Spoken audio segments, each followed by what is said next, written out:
அவுதுபில்லாஹி மின ஷைத்தானிர் ரஜீம் பிஸ்மில்லாஹிர் ரஹ்மானிர் ரஹீம். அஸ்ஸலாமு அலைக்கும் வரஹ்மத்துல்லாஹி வபரகாத்துஹு. அல்லாஹ்வின் நல்லடியார்களே, இன்றைக்கி இஸ்லாம் இனிமையான மார்க்கம் பாகம் 50. இஸ்லாம் ஒரு அழகான மார்க்கம், ஒரு அற்புதமான மார்க்கம். வல்ல ரஹ்மான் நம்ம கொடுத்தது இல்லையா இஸ்லாம் மார்க்கம். இஸ்லாம் மார்க்கம் ரொம்ப ஒரு அழகான ஒரு அற்புதமான மார்க்கம். வல்ல ரஹ்மான் அல்லாஹ் அன்பாளன், அருளாளன், கருணையாளன், கிருபையாளன், வணக்கத்திற்குரியவன், கண்ணியத்துக்குரியவன், போற்றுதலுக்குரியவன், எல்லா புகழும் அவனுக்கே சொந்தம் இல்லையா? வல்ல ரஹ்மானுக்கே சொந்தம். வல்ல ரஹ்மான் எவ்வளவோ படைப்பிடங்கள் படைச்சிருக்கேன். அவனுடைய ஆற்றலை அளவிடவே முடியாது, மஜ்ஜிட முடியாது. வல்ல ரஹ்மான் மிகவும் கருணையாளன். அவனுடைய அந்த ஆற்றலை நம்மளால் அளவிட முடியாது. அவ்வளவு சிறப்பானவன் வல்ல ரஹ்மான். இஸ்லாமியர்களாக பிறக்கிறதுக்கே நம்ம பெரிய பாக்கியம் பண்ணியிருக்கணும் இல்லையா? வல்ல ரஹ்மான் நம்மளை இஸ்லாமியர்களாக பிறக்க வச்சதுக்கே நம்ம அவனுக்கு நிறைய நன்றி சொல்லிகிட்டே இருக்கணும். சுக்கூர் அல்ஹம்துலில்லா, சுக்கூர் சொல்லிகிட்டே இருக்கணும். வல்ல ரஹ்மான் எவ்வளவோ படைப்பினங்கள் படைச்சிருக்கான் இல்லையா? எல்லாத்துக்கும் உணவு கொடுத்து அதை காப்பாற்றுறான். வல்ல ரஹ்மான் மிக மிக மிக சிறப்பானவன். இன்றைக்கி இஸ்லாம் ஒரு இனிமையான மார்க்கம். இதில் நம்ம என்ன பார்க்க போகிறோம்னு சொன்னால், அல்லாவின் அருட்கொடை முஹம்மது நபி ரசூலுல்லாஹி ஸல்லல்லாஹு அலைஹி வஸல்லம் அவங்களுடைய ஆட்சியில் நடந்தது, கண்மணி நாயகத்தோடைய ஆட்சியில் நடந்த ஒரு சம்பவத்தை இன்றைக்கி பார்க்கலாம். கண்மணி நாயகம் ஆட்சியில் இருக்காங்க, அப்போ மன்னராக இருக்காங்க. அப்போ காலையில் ஃபஜ்ர் தொழுகிறதுக்கு பள்ளிவாசலுக்கு போகிறாங்க. தொழுதுட்டு எப்போவுமே காலையில் ஃபஜ்ர் தொழுதுட்டு தொழுது முடிஞ்சோன்னே உட்காந்து அவங்க சகாபிகள் எல்லாரோடையும் உட்காந்து உரையாடுவாங்க. நான் ஏற்கனவே நிறையா பாடல்கள் எல்லாம் சொல்லியிருக்கேன் இல்லையா? அப்போ அருமையாக உரையாடுவாங்க. வீட்டில் நடந்தது என்ன ஏது எல்லாம் விசாரிப்பாங்க அந்த தோழர்கள்ட்ட. அப்போ அவங்கவுங்க கனவு கண்டதெல்லாம் சொல்லுவாங்க. நாயகமே இப்படி கனவு வந்துச்சு, சொல்லாட்டாலுமே நான் கண்மணி நாயகமே கேட்பாங்க, இன்றைக்கி என்ன கனவு வந்துச்சு உங்களுக்கெல்லாம் சொல்லுங்களேன் அப்படின்ட்டு. அப்படி கேட்கும்போது சொல்லுவாங்க. சில பேர் அவங்களாம் சொல்லுவாங்க, நாயகமே இப்படி கனவு வந்துச்சு, இதுக்கு என்ன விளக்கம் கொடுங்க அப்படின்லாம் கேட்பாங்க. ஸோ எல்லாமே அதுக்கான விளக்கத்தை அழகாக அற்புதமாக சொல்லிடுவாங்க. என்ற அல்லாவின் அருட்கொடை இல்லையா நம்ம கண்மணி நாயகம், சிறப்பானவங்க. வல்ல ரஹ்மான் அவங்களுக்கு நிறைய ஆற்றலை கொடுத்துருந்தான். நம்ம கண்மணி நாயகத்துக்கு நிறைய ஆற்றலை கொடுத்துருந்தேன். அதனால் அந்த கனவுக்கான பலனையும் அவங்க சொல்லுவாங்க. அதை கேட்டுட்டு அவங்க சந்தோஷமாயிருவாங்க. அந்த சகாபிமார்களோட நிறைய நேரம் உட்காந்து உரையாடுவாங்க, தொழுதுட்டு உட்காந்து. ஸோ அப்படி உரையாடிட்டு இருக்கும்போது ஒரு நாள் அதே மாதிரி தொழுதுட்டு உட்காந்து பேசிகிட்டு இருக்காங்க, உரையாடிட்டு இருக்காங்க. அப்போ உமர் அலிலாவும் சித்திக் அலிலாவும் இருக்காங்க, எல்லா சகாபிகளும் இருக்காங்க. அப்போது கண்மணி நாயகம் கேட்குறாங்க, என்ன உமரே, இந்த மாதிரி பக்கத்து ஊரில் கசீனான்ற ஒரு ஊர் இருக்குல்ல, அந்த ஊரில் ஏன் இஸ்லாமாக மாறலையா அவங்கெல்லாம்? அவங்க எல்லாமே சிலை வணக்கம் பண்ணிட்டு தானே இருக்காங்க. அந்த ஊரில் உள்ள எப்படியும் ஒரு 800 குடும்பம் இருக்குமா அப்படின்னு கேட்குறாங்க. ஆமாம் நாயகமே இருக்குது அப்படின்னு சொல்கிறாங்க. அப்போ ஏன் அவங்க இஸ்லாத்தில் இணையில், ஏன் ஒன்றும் சிலை வணக்கம் பண்ணிகிட்ருக்காங்க, நீங்கள் அதை போய் பார்க்கலையா அப்படிங்கிற மாதிரி கேட்குறாங்க. இல்லை நாயகமே, போய் பார்த்தோம், போய் பார்த்து பேசினோம் அவங்கள்ட்டெல்லாம், அந்த மாதிரி இஸ்லாத்தில் நீங்கள் இணைஞ்சிடணும் அப்படின்னு சொன்னோம். இல்லை அதுக்கெல்லாம் எங்களுக்கு நேரம் இல்லை, நாங்களே மழை தண்ணி இல்லாமல் பிரச்சனைக்கு மேலே பிரச்சனை வந்துக்கிட்டு இருக்குது, உட்காந்துக்கிட்டு இருக்கோம். இப்போ போய் இஸ்லாத்தில் இணையிறதுலாம் அதுக்கெலாம் நாங்கள் அந்த இதுக்கே நாங்கள் போகலை அப்படிங்கிற மாதிரி சொல்கிறாங்க. அது சரியாக வரமாட்டாங்க போலையே அப்படின்னு சொல்கிறாங்க. என்ன இப்படி சொல்கிறீங்க, சரியாக வரமாட்டாங்களா? ஏன் வரமாட்டாங்க? நான் வரேன், வாங்க போவோம் எல்லோரும் போய் இன்றைக்கி அதை என்னன்னு சொல்லி பார்ப்போம் அப்படின்னு சொல்கிறாங்க கண்மணி நாயகம். அதை அப்படி விட்டுறதா, அது நல்லது இல்லையே, அப்படி இருக்கக்கூடாது அப்படின்னு சொல்கிறாங்க கண்மணி நாயகம். வாங்க நம்ம போவோம் எல்லோரும், நானும் வரேன்னு சொல்லி போகிறாங்க. அப்போ போகும்போது அந்த ஊர் மக்கள் மன்னர் இல்லையா, கண்மணி நாயகத்துக்கு நல்ல வரவேற்பு கொடுத்து உட்கார வைக்கிறாங்க. வாங்க நபி அப்படின்னு சொல்லி நல்ல வரவேற்பு கொடுக்குறாங்க, நல்லா உட்கார வைக்கிறாங்க, நல்லா பேசுகிறாங்க. ஆனால் இவங்க கேட்குறாங்க, கண்மணி நாயகம் கேட்குறாங்க, என்ன நீங்கள் என்ன பண்ணிகிட்ருக்கீங்க, நீங்கள் ஏன் இப்படி சிலை வணக்கம் பண்ணிகிட்ருக்கீங்க, இஸ்லாத்தில் இணையணும்ல அப்படின்னு சொல்லி மாதிரி சொல்கிறாங்க. இல்லை நபியே, நாங்களே மழை தண்ணியே 8 வருஷம் இல்லாமல் மழையே இல்லாமல் இருக்குது, எங்கள் ஊரில் மழையே பெய்யலை, மழை பெய்யாமல் விளைச்சல் இல்லை, விவசாயம் பண்ண முடியல. 20 கிணறு தோண்டி வச்சுருக்கோம், 20 கிணத்துலேயும் ஒரு சொட்டு தண்ணி கூட இல்லை. நாங்கள் எங்கேயோ ரொம்ப தூரம் போய் தண்ணி எடுக்க வேண்டியிருக்கு. அதே மாதிரி இந்த நாட்டை விட்டு பக்கத்து நாட்டில் எங்கேயாச்சும் போய் நம்ம வேலை பார்த்து பிழைக்கிறோம் அப்படின்னு சொல்லி பிழைக்க வேண்டியிருக்கு. அப்படி தான் நம்ம வாழ்வாதாரத்தை ஓட்டிகிட்ருக்கோம். இப்படி இருக்கும்போது நாங்கள் இஸ்லாத்தில் இணையிறது அதெல்லாம் நமக்கு ஒன்றும் எங்களுக்கு அந்த இதுக்கே போகலையே, நாங்கள் அந்த யோசனைக்கே அப்படிங்கிற மாதிரி சொல்கிறாங்க. அப்படியா, 8 வருஷமாக மழை இல்லையா அப்படிங்க? ஆமாம், 8 வருஷமாக மழை இல்லை நாயமே அப்படின்னு சொல்கிறாங்க. அப்படியா, அப்போ விவசாயம் பண்ண முடியாது, விவசாயம் தானே ஒரு நாட்டின் முதுகெலும்பு இல்லையா? அது கண்மணி அப்போவுமே சொல்கிறாங்க, விவசாயம் தானே நாட்டுக்கே முதுகெலும்பு. அப்போ விவசாயமே பண்ணாமல் இருந்தால், விளைச்சலே இல்லாமல் இருந்தால் ரொம்ப கஷ்டமாயிருமே அப்படின்னு சொல்கிறாங்க. அப்போ நீங்கள் ஏன் இப்போ சிலை வணக்கம் பண்ணிகிட்டு இருக்கீங்களே, இந்த நீங்களாக செஞ்சுக்கிறீங்க, ஒரு கல்லில் சிலை மாதிரி செஞ்சு அதை கும்பிட்டுருக்கீங்களா, இது என்ன செய்ய போகுது உங்களுக்கு? இதே மழை இல்லாமல் இருக்குது, இப்போ மழை வர சொன்னால் மழை வர வச்சிருமா? என்ன பண்ணிகிட்டு இருக்கீங்க அப்படின்னு சொல்லி கேட்குறாங்க. அவங்க எல்லாம் ஒன்றுமே சொல்ல முடியல, எல்லாம் முழிக்குதுங்க. ஆமாம், இப்போ இந்த சிலைகிட்ட சொல்லுங்கள், நீங்கள் தெய்வம்னு சொல்கிறீங்களே, இது சொல்லி மழை வர எங்கேயும் பார்ப்போமே அப்படிங்கிறாங்க.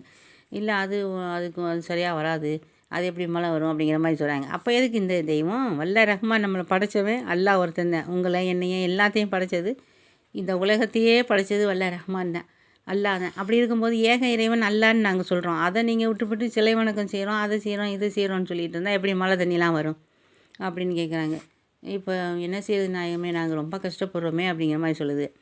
சரி, ஒன்று பண்ணுவோம். வல்ல ரஹ்மான் எவ்வளவு நான் உங்களுக்கு அல்லாஹ் பற்றி உங்களுக்கு விளக்கமாகவே நான் சொல்கிறேன், அதை கேட்டுக்கோங்க. கேட்டுக்கிட்டு அப்புறம் நீங்கள் இஸ்லாத்தில் இணையிறது இல்லாத அதெல்லாம் அது உங்கள் இஷ்டம். உங்களுக்கு தேவையான எல்லாமே நானே செஞ்சு கொடுக்குறேன். நீங்கள் இஸ்லாத்தில் இணைஞ்சாத்தையும் செய்வேன்லாம் இல்லை, நானே செய்ய சொல்கிறேன். உங்களுக்கு தேவையான அத்தனை வசதியும் செஞ்சு கொடுக்க சொல்கிறேன். மழைக்காக துவா பண்ணுறேன், மழையும் வந்துடும், நீங்கள் விவசாயம் பண்ணலாம். அதுக்கு முன்னாடி வல்ல ரஹ்மானை பற்றி நான் உங்களுக்கு சொல்கிறேன், அதெல்லாம் நீங்கள் கேளுங்க. அதெல்லாம் கேட்டுட்டு உங்களுக்கு இஷ்டம் இருந்தால் அப்புறமா வாங்க, இப்போ ஒன்றும் இஸ்லாத்தில் என்னென்னு நான் கட்டாயப்படுத்தலை அப்படின்னு சொல்கிறாங்க. சரிங்க நாயமே, நீங்கள் சொல்லுங்கள், நாங்கள் கேட்குறோம் அப்படிங்கிற மாதிரி சொல்கிறாங்க அந்த மக்கள்லாம். அங்கே ஒரு 800 குடும்பங்கள் இருக்காங்க. ஸோ அப்போ கண்மணி நாயகம் சொல்கிறாங்க, இந்த மாதிரி அதாவது வல்ல ரஹ்மான் உலகத்தையே படைக்கிறான். உலகத்தையே படைத்து ஆதம் அலைஹிஸ்ஸலாம் படைக்கிறான், அவங்களுக்கு துணையாக அவ்வா அம்மாவை படைக்கிறான். அவங்க மூலியமாக நம்ம அவங்களுடைய சந்ததிகளாக நம்ம அவங்களுடைய வாரிசுகளாக பின்னாடி வந்துடுறோம். எல்லா மக்களையும் படைச்சிடறேன். உங்களை, என்னைய, இந்த வானம், பூமி, சூரியன், சந்திரன், நட்சத்திரங்கள், இந்த கடல்கள், மலைகள், ஆறுகள்னு எவ்வளோ படைச்சிருக்கேன். அந்த கடல்களில் எவ்வளோ உயிரினங்கள் இருக்குது உங்களுக்கு தெரியுமா? மீன் மட்டும்தான் ஒரு மீனாக இருக்குது, எவ்வளோ வண்ண மீன்கள், அதுக்கு எவ்வளோ வண்ணங்கள் கொடுத்துருக்கான்னு பாருங்கள். வல்ல ரஹ்மான் தானே படைச்சிருக்கேன். அப்போ கொசு, எறும்பு, தவளை, தேரை, முதலன்னு எவ்வளவு உயிரினங்களை படைச்சிருக்கேன். அதே மாதிரி ஆடு, மாடு, மயில்கள், பறவைகள் எவ்வளோ அழகழகாக படைக்கிறான் பாருங்கள். இந்த பறவைகள் ஒவ்வொன்றும் ஒவ்வொரு கலர் கொடுத்து, அந்த கலர்லாம் நம்மளால் கொடுக்க முடியுமா? அதுக்கு உயிர் கொடுக்க முடியுமா? முதல்ல அது ஒவ்வொன்றும் ஒவ்வொரு சத்தம் போடுதுங்க பாருங்கள். அப்போ எல்லாமே அல்லாஹ் திக்ரு பண்ணுது. நம்மளை படைச்சது அல்லாஹ் தானே, அதுகள் கூட தெரியுது. வாயில்லா ஜீவனாக இருந்தாலும் அந்த பறவைகள் தெரியுது, அந்த விலங்குகளுக்கு தெரியுது. அந்த கடலில் உள்ள ஜீவராசிகள் ஆபத்தான உயிரினமும் இருக்குது, அழகான உயிரினமும் இருக்குது. நத்தை இருக்குது. நத்தையிலேருந்து முத்து எடுக்கிறாங்க பாருங்கள், அந்த முத்து விளையுது, அந்த முத்து சிப்பியிலேருந்து முத்து வருது. ஸோ இப்படி நிறையா உயிரினங்கள் கடல்லையே இருக்குது. நம்ம பார்க்காத உயிரினங்கள்லாம் நிறைய இருக்குது கடலில். அப்படியா நாயகமே அப்படின்னு அது வீண்டு போய் கேட்குது. ஆமாம், அது போக மனிதர்கள்லாம் எவ்வளோ நிறங்கள், எவ்வளோ வகைகள், எவ்வளோ இனங்கள் இருக்குது. மனிதர்களே பல வகையாக மனுஷனையே பார்த்து பார்த்து அழகாக அப்படியே செதுக்கி படைக்கிறான் பாருங்கள். அப்போ எவ்வளோ அழகாக படைக்கிறான்னு பாருங்கள். ஒரு குழந்தை இருக்குன்னா அந்த குழந்தைய அந்த தாய் வயிற்றில், அந்த கருவறையில் எப்படிலாம் வளர்ந்து அதை வளர்த்து அது 2 மலக்குகள் மேலே அது பாதுகாப்பாக கொடுத்து, அது தொப்புள் கொடி மூலமாக அதுக்கு உணவு கொடுத்து, வயிற்றில் இருக்கும்போதே அது தொப்புள் கொடி மூலமாக அதுக்கு உணவு கொடுத்து, பிறந்த பிறகு தாய்ப்பால்ங்கிற ஒரு அருமையான உணவு கொடுத்து அதை வளர்க்குறானே. அப்போ யாராலும் அது செய்ய முடியும்? ஒரு கொசுவாக இருக்குது, அதை நம்ம அடித்து தான் கொல்ல முடியும். அதை நம்மளால் படைத்து நம்மளை உயிர் வர வச்சு நம்ம பறக்க வைக்க முடியுமான்னு கேட்குறாரு. ஆமாம், அது முடியாது. அப்போ வல்ல ரஹ்மான் தானே அதுக்கு உயிர் கொடுக்கணும். உயிர் கொடுத்து அதை பறக்க வைக்கிறேன். ஒரு கொசுவே நம்மளால் படைக்க முடியாது, அதை உயிர் கொடுக்க முடியாது. அப்படி இருக்கும்போது இந்த கல் சிலையை வச்சு வழங்கிட்டு நீங்கள் என்ன பண்ண போகிறீங்க? அது எப்படி மழை வர வைக்குமா உங்களுக்கு அப்படின்னு கேட்குறாங்க. அப்படியே முழிக்குது எல்லாம். ஐயோ ஆமாம், அவர் சொல்கிறது உண்மையாக தானே இருக்குது அப்படின்னு.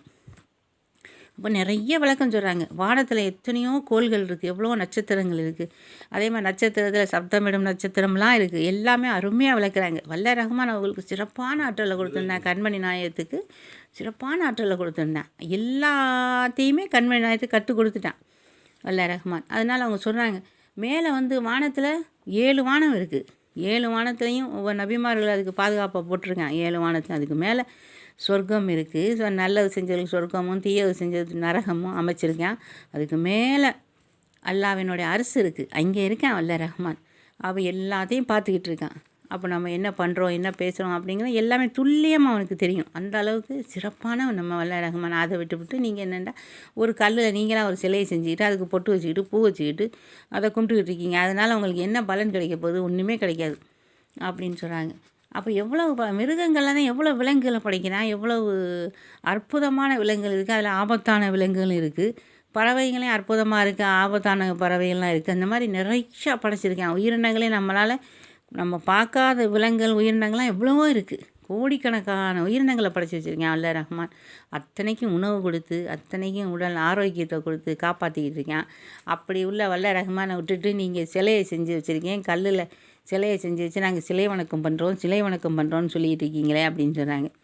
இப்போ நான் உங்களை கட்டாயம்லாம் நான் படுத்தலை, நான் அல்ல ரஹ்மானை பற்றி விளக்கிட்டேன் இல்லையா?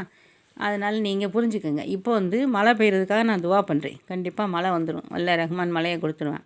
அவன் இரக்கமானவன், இரக்க சிந்தனை உள்ள அன்பாளன், கருணையாளன் இல்லையா அல்ல ரஹ்மான்? அதனால் மழை வந்துடும். நீங்கள் விவசாயம் பண்ணுங்கள், விவசாயம் பண்ணி நல்லபடியாக செழிப்பாயிருங்க. அப்புறமா உங்களுக்கு பிடிச்சிக்கிச்சின்னு சொன்னால் ஆமாம் இஸ்லாம் வந்து சிறப்பான மார்க்கம், நாயகம் சொன்னாங்களே அன்றைக்கி எல்லாத்தையும் எடுத்து உரைச்சாங்களே அப்படின்னு சொல்லி நீங்கள் புரிஞ்சுக்கிட்டு வரும்போது வாங்க. இப்போது நான் உங்களை கட்டாயப்படுத்தலை அப்படின்னு சொல்கிறாங்க. சரிங்க நாயகம்னு சொல்கிறாங்க. அப்புறம் அல்லாட்ட கண்மணி நாயகம் துவா பண்ணுறாங்க. துவா பண்ணும்போது மழை கொட்டுன்னு கொட்டுது. துவா பண்ணி முடிஞ்சோடனே மழை அப்படி பெய்யுது. பெஞ்சால் அந்த கிணத்துலலாம் தண்ணி இல்லாமல் 20 கிணறு தோண்டி வச்சுருக்கோம், அதில் தண்ணியே இல்லை அப்படின்னு சொன்னாங்க இல்லையா அந்த மக்கள்லாம். அப்போ இப்போ போய் பாருங்கள் கிணத்துன்னு சொன்னாங்க. அது 3/4 கிணறுக்கு மேலேயே வந்துருச்சு தண்ணி. அப்படி துப்புன்னு ஊறிடுச்சு கிணத்துல. ஆமாம் நாயகமே கிணத்துல தண்ணி வந்துருச்சு, 3/4 கிணறுக்கு மேலே வந்துருச்சு அப்படிங்குது. வந்துருச்சா? இப்போ ஒத்துக்கிறீங்களா வல்ல ரஹ்மான் ஏக இறைவன் அல்லாதான் அப்படின்ட்டு? ஆமாம் நாயகமே அப்படிங்குது. சரி, இப்போ நல்லபடியாக சந்தோஷமாக விவசாயம் பண்ணுங்கள். விவசாயம் பண்ணி நல்லா செழிப்பாக நல்லபடியாக இங்கே வேறு என்ன வேணுமோ உங்களுக்கு கேளுங்க, நான் எல்லாமே உங்களுக்கு செஞ்சு கொடுக்க சொல்கிறேன், செஞ்சு கொடுப்பாங்க. அதோட நீங்கள் சந்தோஷமாயிருங்க. அப்புறமா உங்களுக்கு எப்போ இஷ்டமோ அப்போ வாங்க அப்படின்ட்டு வந்துடுறாங்க. வாங்க நம்ம போவோம்னு சொல்லி மழை பெஞ்சு கொட்டுன்னு கொட்டுது மழை. கண்மணி நான் இதுவா பண்ணி மழை வராமல் இருக்குமா? வல்ல ரஹ்மான் அவங்களுக்கு கொடுக்காமல் இருப்பானா? மழை அப்படி ஊற்றுது, கிணறு நிறைஞ்சு மழை. எல்லோரும் மக்கள்லாம் ஒரே சந்தோஷம். உடனே விவசாயம் பண்ண ஆரம்பிச்சிடுறாங்க. விதைச்சி விவசாயம் பண்ணி நல்லா சந்தோஷமாயிரு, நல்லா செழிப்பாயிருச்சு அந்த நாடே, அந்த ஊரே செழிப்பாயிருச்சு. அதோட 2 மாதம் நல்ல விவசாயம் பண்ணி நல்ல மகசூல் கிடைக்கிது. அதெல்லாம் வியாபாரம் பண்ணி நல்லா சந்தோஷமாயிடுறாங்க, எல்லாம் செழிப்பாயிடுறாங்க. அதுக்கப்புறம் ஒரு 2 மாதம் சென்று இங்கே வர்றாங்க. அந்த மக்கள்லாம் சேர்ந்து இங்கே வராங்க கண்மணி நாயகத்தை பார்க்குறதுக்கு. பார்க்க சொல்கிறாங்க, இந்த நாயகமே நீங்கள் சொன்ன மாதிரி நாங்கள் எல்லாருமே இஸ்லாத்தில் இணைஞ்சிக்கிறோம், நீ அப்போ விருப்பப்பட்டு தான் வரீங்களா அப்படின்னு கேட்குறாங்க. ஆமாம் நாயகமே கண்டிப்பாக நாங்கள் எல்லோரும் விருப்பப்பட்டு தான் வரோம், நீங்கள் சொன்ன மாதிரியே ஏக இறைவன் அல்லா ஒருவன் அப்படிங்கிறத நாங்கள் மனசார ஏற்றுக்கிறோம் அப்படின்னு சொல்கிறாங்க. சரின்னு சொல்லி அவங்க களிமா சொல்லி அவங்களுக்கு இஸ்லாத்தில் இணையிறாங்க. அந்த 800 குடும்பமும் அந்த குடும்பத்தில் உள்ள எல்லாருமே எல்லா மக்களும் சேர்ந்துக்கிறாங்க, இஸ்லாத்தில் இணைஞ்சிடறாங்க. அதோட அவங்க அங்கே ஊர்லேயே பள்ளிவாசல்லாம் கட்டி கொடுக்க சொல்லி கண்மணி நாயகம் சொல்கிறாங்க. இங்கே இமாமு ஒருத்தர் அனுப்புங்க, இங்கே தொழுகை வைக்கிறது எல்லாத்துக்குமே ஆட்கள் அனுப்புங்க, அங்கே பள்ளிவாசலுக்கு முதல்ல கட்டி ஆண்களுக்கு என்ன சட்டம், பெண்களுக்கு என்ன சட்டம், இதெல்லாம் முறைப்படி அந்த மக்களுக்கு சொல்லிக் கொடுக்குறதுக்கு ஆலிம்கள் அனுப்புங்க, சொல்லிக் கொடுக்கட்டும்னு. சரிங்க நாயகமே அப்படிங்கிறாங்க. இங்கே உள்ள சகாபிமார்கள்ட்ட சொல்கிறாங்க. சரிங்க நாயகமே நாங்கள் செஞ்சு கொடுக்குறோம் அப்படின்ட்டு. சரின்னு எல்லாமே அவங்க பள்ளிவாசல்லாம் கட்டி அந்த ஊர் மக்கள் எல்லாருமே இஸ்லாத்தில் இணைஞ்சிடுறாங்க. இப்படி கண்மணி நாயகம் அவங்களுடைய அன்பாலையும் அவங்களுடைய பொறுமையாலையும் தான் கவர்ந்தாங்க எல்லா மக்களையும் இல்லையா, இஸ்லாத்துக்கு கொண்டு வந்தாங்க. அப்போம்லாம் ரொம்ப கஷ்டம், இஸ்லாத்தில் கொண்டு வர்றதுங்கிறது ரொம்ப கஷ்டம். அப்படி அரும்பாடுபட்டு கஷ்டப்பட்டு கொண்டாந்தாங்க நம்ம ரசூல்லா ஸல்லல்லாஹு அலைஹி வஸல்லம். இன்றைக்கி அவங்க அப்படி பாடுபட்டு கஷ்டப்பட்டு அந்த மக்களை பேசி அவங்கள கவர்ந்து அவங்களுக்கு வேண்டியதெல்லாம் செஞ்சு கொடுத்து அல்லாவுடைய அந்த அருட்கொடையை சொல்லி இந்த மாதிரிலாம் இருக்கான் வல்ல ரஹ்மான், இப்படிலாம் இருக்கான், இப்படி செய்கிறான் அப்படின்னு சொல்லி அல்லாவுடைய அந்த கருணையை சொல்லி அந்த அவங்களுடைய பொறுமையினாலேயும் அவங்களுடைய அன்புனாலையும் இஸ்லாத்தில் இணைச்சாங்க மக்களை. இன்றைக்கி மாஷா அல்லாஹ் இன்றைக்கி 400 கோடியாக மாறி இருக்குது. 800 கோடி மக்கள் தொகைன்னா உலக கணக்கெடுப்பில் இன்றைக்கி 400 கோடி மக்கள் இஸ்லாமில் இருக்காங்க. இன்னும் இஸ்லாமில் இன்றைக்கு வரைக்கும் இணைஞ்சிக்கிட்டே தான் இருக்காங்க. எல்லோரும் நாங்கள் இஸ்லாத்தில் இணைகிறோம்னு சொல்லி பெரும்பான்மையான ஃபேமஸ் ஆனவங்களாம் நிறையா சேர்ந்துக்கிட்டே இருக்காங்க. பெரிய பெரிய பாதிரிமார் சேர்றாங்க. அந்த சர்ச்சோடு அப்படியே அங்கே உள்ள மக்கள் எல்லாமே சேர்ந்துடுறாங்க நாங்கள் இஸ்லாத்தில் இணைகிறோம்னு சொல்லி. அந்த மாதிரி நிறைய சேர்ந்துக்கிட்டே இருக்காங்க வல்ல ரஹ்மான் கருணையோடு இல்லையா. அன்னைக்கு கஷ்டப்பட்டு நபிமார்கள் அந்த இஸ்லாத்துக்கு மக்களை கொண்டாடுறதுக்குள்ள ரொம்ப கஷ்டப்பட்டாங்க. கண்மணி நாயகம் தான் உலகம் பூரா முதல்ல வந்த நபிமார்கள்லாம் அந்தந்த கவுனுக்குள்ளே தான் அவங்களும் அந்தந்த இதுக்குள்ளே தான் பரப்புனாங்க. கண்மணி நாயகம் வந்த பிறகு தான் நம்மளுடைய கண்மணி நாயகம் வந்த பிறகு தான் உலகம் பூரா இஸ்லாம் பரவுச்சு இல்லையா. அவங்களுக்கு அவ்வளோ சிறப்பான ஆற்றலில் வல்ல ரஹ்மான் கொடுத்துருந்தா. இன்றைக்கும் ஐ லவ் முஹம்மத் அப்படின்னு சொல்கிறாங்கல்ல, உலகம் பூரா சொல்கிறாங்க.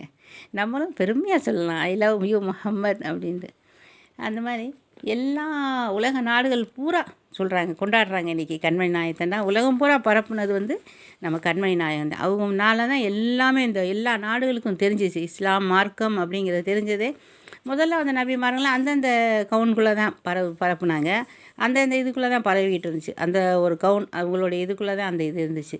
அதுக்கப்புறம் கடைசி நம்ம ரசூல்லா வந்த பிறகு தான் ஸல்லல்லாஹு அலைஹி வஸல்லம் கண்மணி நாயகம் வந்த பிறகு தான் உலக நாடுகள் பூரா பரவுச்சு. இஸ்லாம்ங்கிறது பரவுச்சு. இன்றைக்கி 400 கோடி 800 கோடி மக்கள் தொகையில் 400 கோடி மக்கள் வந்து இஸ்லாமியராக இருக்காங்க. அது வந்து ரொம்ப ஒரு பாக்கியம் நம்மளுக்கு. அல்லாஹ்வின் அருட்கொடை இல்லையா? நம்ம கண்மணி நாயகம் அவங்களுடைய சிறப்பை நம்ம வாழ்நாள் பத்தாது அவங்களுடைய சிறப்பை சொல்கிறதுக்கு. அவ்வளவு சிறப்பானவங்க.